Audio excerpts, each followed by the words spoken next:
So I've said since the very, very beginning, one of the things the Tories were going to do was that they would make a move to get rid and scrap all the hard-won rights we have taken for granted and got from the EU for years.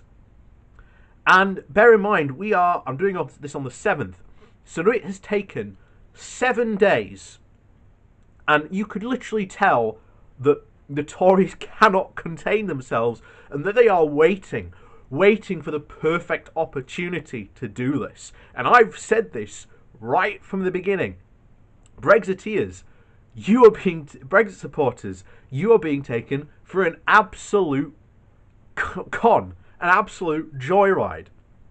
And I hope that when the Tories and these Brexiteers, because this is going to be used against you, when we are campaigning to try and keep these rights, I genuinely hope you're going to be flabbergasted that these hardcore right-wing free market fundamentalist Brexiteers, because that's what they are if you want to describe them accurately, are going to use, it's the will of the people. And it's going to be an absolute fight, but it is one that we absolutely have to win. I was talking to someone yesterday, and I think this sums up the whole thing. It took us 100 years to win the right for a weekend, and we've lost it in 10. And I've said this coming year there is going to be lots of really hard fights that we have to fight against the Tories. We have to fight them tooth and nail. And we have shown in the past, because they've made huge U-turns, that if they see significant public pressure against such things, they will not do it. But I worry that because this is one of their long-held, cherished beliefs, that this is what they are going to do and press ahead with. So, before we jump into the article, please do remember to hit that like and share button, and of course down below there is a link to my Patreon page as well as a one-off donation link, and thank you very much to the people that do support me that way. So, on into the article, and this comes from The Independent, and surprise, surprise, the title is Scrap EU... Oh, there we go. Scrap EU consumer and worker protections, now Brexit is completed, leading Tory says.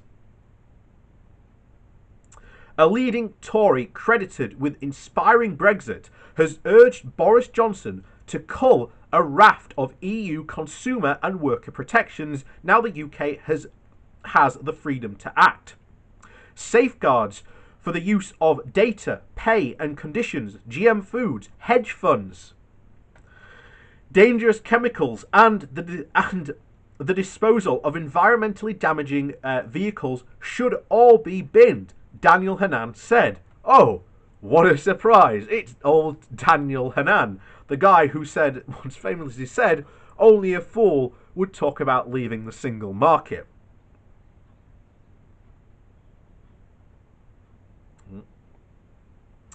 He said, change is coming. To succeed outside the EU, we need to be fitter, leaner and more globally engaged, said the former MEP, who has just been made a Conservative peer. The call comes after the Prime Minister vowed to start breaking free from EU rules now the post-Brexit transition period is over, saying that we have nothing to fear. Oh, yes you do, Boris. Yes you do. Because there are, under the joint protection on the joint what's it called now? Under the council that essentially looks at this deal, which is full of about 30 different subcommittees examining all these different parts of this deal. At any moment, they could just decide that the UK is diverging from the rules, which it said we wouldn't do, and is now going to be punished with tariffs, which are absolutely going to kill some industries and businesses. And again, You wonder why I call them free market fundamentalists, because Daniel Hannan doesn't care about these businesses that fail. But that's hundreds of thousands of people's of jobs. Bango your worker protections. The boss can do whatever the hell he likes to you now. And there are some businesses out there who will take extremely pleasurable acts to, if those worker protections gone, to milk their employees out of every single bead of sweat. And it will not be good for those people. Not be good at all. Anyway, he said, so under the trade agreement he signed, Brussels has power to inflict wide-ranging tariffs or other sanctions on the UK if it breaches the level playing field. Again, we've just said that. Nevertheless, Mr. Hannan, in a website article, was calling for the scrapping of the Temporary Workers Directive, which guarantees agency staff receive equal pay and conditions with employees in the same business. So, a warehouse could essentially sack its entire full-time staff, which, again, even under current articles, if you know anything about the warehouses in this country, things like ASOS, even Amazon, treat their workers incredibly badly. Even with these raft of protections. And to get rid of stuff like that, that is asking for just huge, huge amounts of damage. The General Data Protection Regulation, or GDPR, and that gives individuals control over their personal data and limits on its transfer to other countries. This is going to be, again, disastrous for people's personal data and personal protection of this type of stuff.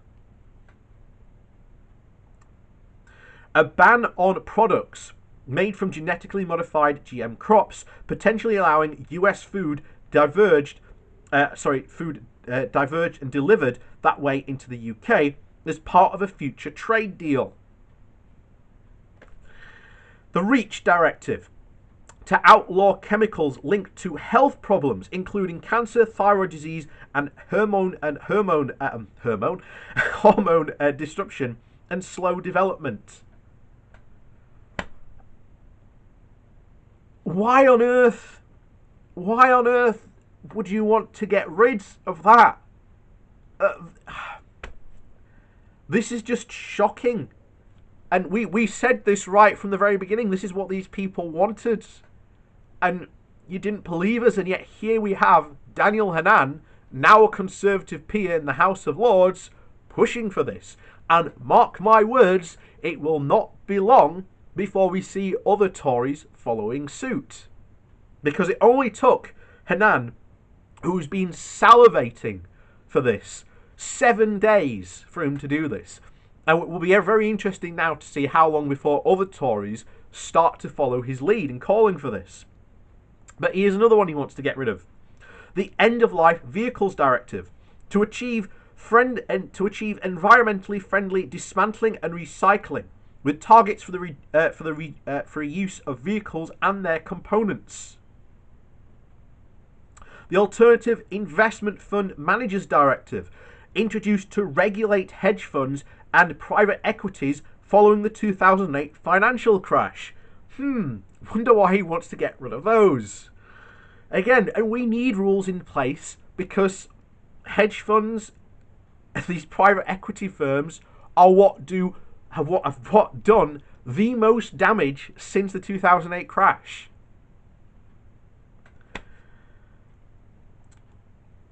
The other one, the Detroit Desuits rules that pay artists a fee on the resale of their works of art instead of the America First sale doctrine, which removes rights from subsequent sales. So, screwing over the arts there again. And chunks of the Markets in Financial Instrument Directives, the legal framework to harmonise regulation of security markets and trading venues. Mr. Hannan is widely seen as an intellectual driving force from the 1990s for what became as a Brexit pushing for a clean break with the EU, and as a campaigner and then a Euro MP. The article for the Conservative Home website, he argued in the wake of COVID-19 pandemic, everything possible must be done to stimulate growth. Not at the expense of people's health and their well-being and their workers' rights. That should not be the cost. And this is the type of people that have been pushing for Brexit since the very beginning. So once again, I find it hilarious that people think that Brexit was somehow a movement by lower class working people. It was never their movement. It was an elitist movement designed to get rid of regulations and designed to essentially let disaster capitalism and the worst aspects of capitalism run free in this country. And now they have achieved that. And over the next 4 years, we're going to be seeing this run wild. And again, it will be interesting to see how long before other Tories start calling for this as well. He said this included ripping up regulatory barriers, targeting everything from planning restrictions that inflate the cost of housing to staff ratio rules that give us the most expensive childcare in Europe. We have run the right to make different decisions outside the EU, Mr. Hannan wrote, and attacking, quote, Stone Age instincts that instead back stronger state intervention because of the pandemic.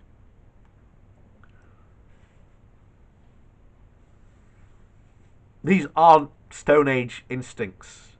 These, and like state interventions, are almost the bedrock of socialism, and it is almost the bedrock of this country, of the fact we had unions that have pushed so hard for this, and yet now you have people who are willing to undo so much of that hard work, so much that people died and fought for, our hard-won rights, and so many people are now willing to just let that go because they voted for Brexit. Well, guys, this is what you voted for. We've been telling you since day one. If you want serious, genuine change, abandon the Conservatives, join the Labour Party, start pushing for proper progressive ideas in the Labour Party. That is what we need to do now. That is what we need to go to going forward. Pushing for PR, proportional representation in how we go forward and elect our MPs. Excellent, fantastic. That would usher in a big change in the political landscape of the UK. Or turn the House of Lords into a proportional representative body where they are elected through proportional representation.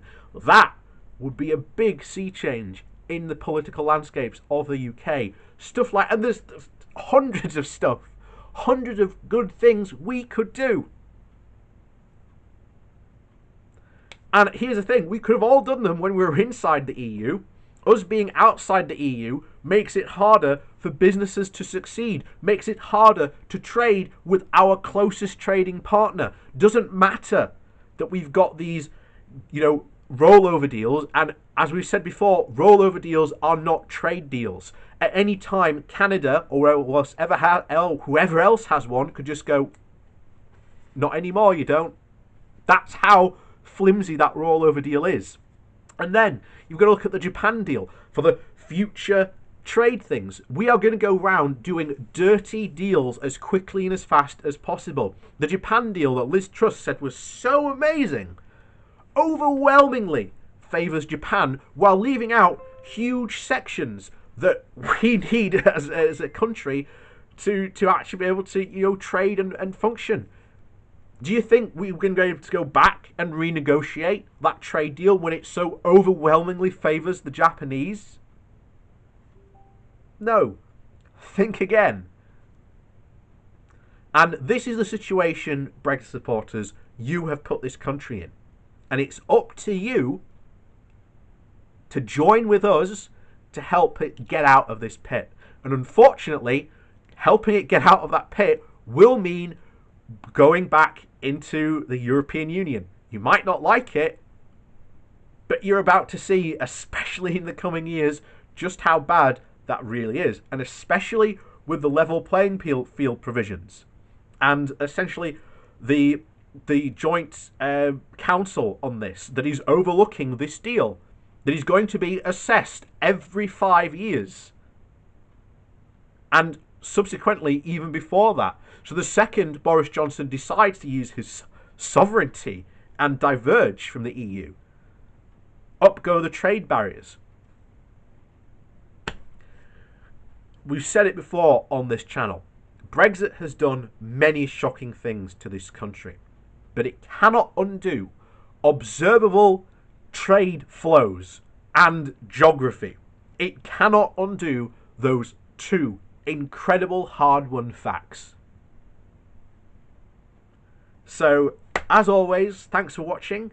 Please do remember to hit that like and share button on your way out. And of course, down below, there is a link to my Patreon page and a one-off donation link. And thank you very much to everyone who's watching. And as always, we'll see you all next time.